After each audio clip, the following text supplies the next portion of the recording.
કલોલના MLA સાહેબ એવા અમારા બકાજીના નાડકરા દીકરા એવા અમારા ધવલભાઈનું અહીંયા અમારા ગ્રુપ વતી હાર્દિક સ્વાગત છે. સાથે સાથે આવેલા ગ્રુપમાં જેટલા પણ મહેમાનો છે બધાનું અહીંયા હાર્દિક સ્વાગત છે. જય હો. ધાર્મિક ભાઈનું સ્વાગત છે. જય હો, જય હો, જય હો.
કાજલબેન ડોડિયા પણ અહીંયા પધાર્યા છે. આપણે એને પણ હોબળવાના છે.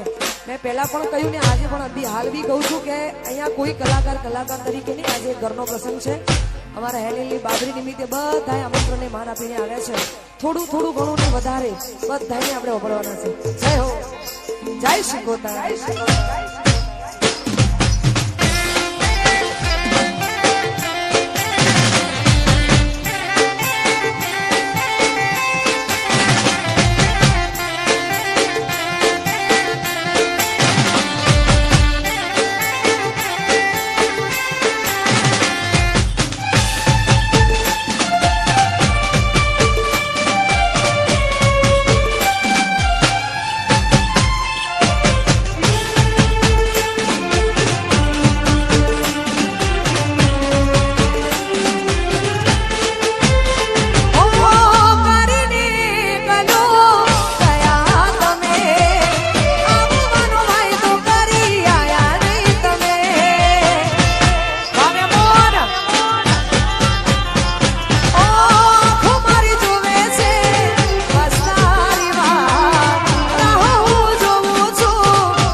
હતી દિલમાં મારા બસ એની તસવીર હતી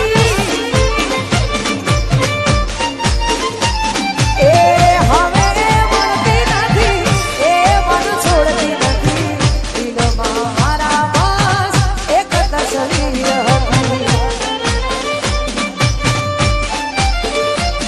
ઓ વેરણ બની છે આજ રે વિધાતા પ્રેમી મારે વણાને કર્યા રે વિખૂટા વેરણ બની છે આજ રે વિધાતા પ્રેમી મારે વણાને કર્યા રે વિખૂટા ઓ હવે એ મનતી નથી એ મન છોડતી નથી દિલમાં મારા બસ એક તસવીર એ સહદ મારી હતી મજબૂરી તારી હતી દિલમાં મારા બસ એની તસવીર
અહીંયા એક અગત્યની સૂચના આપવામાં આવે છે કે આગળ જેટલા પણ લોકો ઊભા છે તે સર્વેને ખાસ વિનંતી કે પાછળ ઘણી બધી જગ્યા છે, કારણ કે આગળ ઘણા બધા મહેમાનો આવ્યા છે, તેમને જોવા નથી મળતું, કારણ કે પાછળ પણ ઘણા બધા લોકો ઉભા છે, એટલે એ કાર્યક્રમને નિહાળી શકે, એમને જોવાનો મોકો મળે, એટલે પ્લીઝ વ્યવસ્થાના ભાગરૂપે બધા પોતપોતાની જગ્યાએ ગોઠવાઈ દીધો. અને વાવ મેશી અમારા ભાઈનું કેવું એવું છે કે દૂરથી મહેમાનો આવ્યા છે, છેક રાજકોટ, પાવાગઢ, ચોટીલાથી મહેમાન આવ્યા છે, એટલે યાર આપણા આંગણે મહેમાન આવ્યા હોય એટલે મહેમાનો તો આપણે યાર દેખરેખ રાખવી પડે, એટલે પ્લીઝ બધા વ્યવસ્થાના ભાગરૂપે ગોઠવાઈ જજો. જો આમ મારું સહી જ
તમારી ધડકનમાં વસે